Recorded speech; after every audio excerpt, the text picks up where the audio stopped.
یہ جو ایک ڈیٹ آئی ہے اس کو کہا جا رہا ہے ڈیسپریشن بھی ہے، اور خان صاحب نے پرسوں جب میڈیا سے بات کی تو انہوں نے کہا کہ وہ ثوابی والے جلسے سے بالکل خوش نہیں ہیں، تو کافی وہ مایوس ہے۔ کیا یہ واقعی ڈیسپریشن میں ڈیٹ انہوں نے دی ہے، یا ان کو لگ رہا ہے کہ بس یہ ڈیٹس بہت امپورٹنٹ ہے اور اس کو مد نظر رکھیں گے تو کچھ بات بن جائے گی؟ نہیں، میرے خیال میں کسی ایک ڈیٹ کی بات نہیں ہے۔ یہ ضرور ہے کہ دیکھیں 8 فروری کو الیکشن ہوا تھا، 8 فروری سے پہلے جتنا کچھ برداشت کیا تھا، 8 فروری اس ملک کے لیے ایک موقع تھا کہ وہ ریسیٹ کرے۔ 8 فروری کے بعد یہ سمجھنے کے بجائے کہ اتنی زیادہ پری پول ریگنگ اور بروٹ فورس کے استعمال کے باوجود عوام نے اس بیانیے کو ریجیکٹ کر دیا، اور پہلی بار اس طریقے سے ریجیکٹ کیا ہے۔ The state decided to double down، اور اس کا آخری نتیجہ یہ 26ویں آئینی ترمیم ہے۔ تو اس کے بعد تو 2 راستے ہیں۔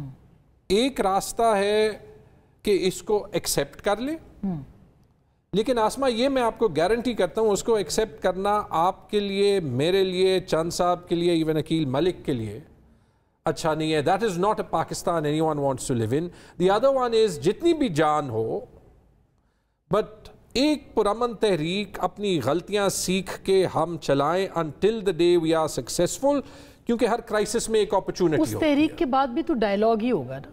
ہوگا، لیکن جنگ کے بعد مجھے یہ بتائیں، یہ کورٹ میں بھی سالو ہو سکتا تھا، لیکن آپ ججز ہو سکتا تھا، 26ویں ترمیم کے بعد نہیں ہو سکتا تھا۔ میں مثال دیتا ہوں، چار ڈیمانڈز ہیں 26ویں ترمیم۔ کیوں؟ تاکہ عدلیہ آزاد ایڈ کر سکے۔ ایک اور چیز کورٹس میں، ٹریبیونلز میں سالو ہو سکتی تھی، الیکشن ریزلٹس۔ پٹیشن سے 225 دن ہو گئے، ابھی تک کوئی پٹیشن سنی نہیں گئی۔ عقیل صاحب میرے خیال میں پنڈی سے نوٹیفائی ہوئے، پنڈی سے کمشنر نے سارے ریزلٹس پہ جو ہے وہ کویسچن کیا۔ اس کے بعد ہم نے اس کمشنر کو نہیں دیکھا۔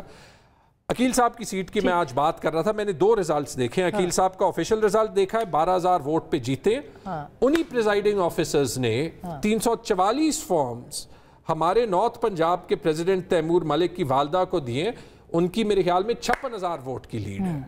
چلے، میں عقیل صاحب پہ الزام نہیں لگاتا۔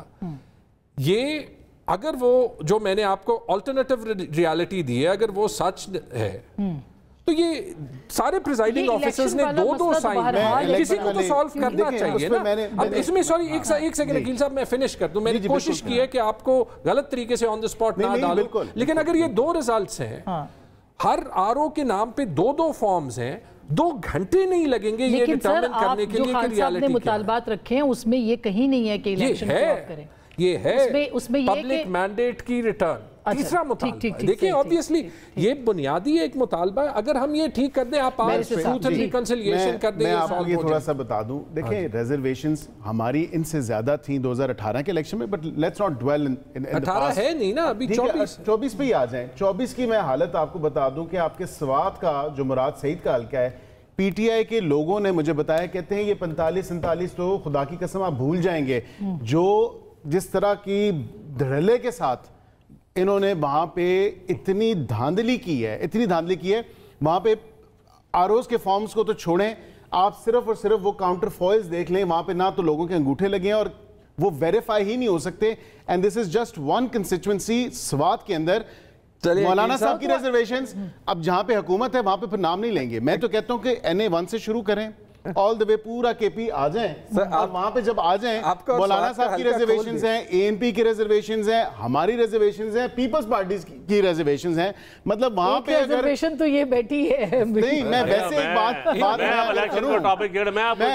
کو بات کروں، کے پی کا ہی کرا لیں تو دودھ کا دودھ اور پانی کا پانی ہو جائے۔ ایک پیشکش کروں، ایک پیشکش صرف فادر واقعہ سناتا ہوں، آپ مجھے پتہ ہے، ایک پیشکش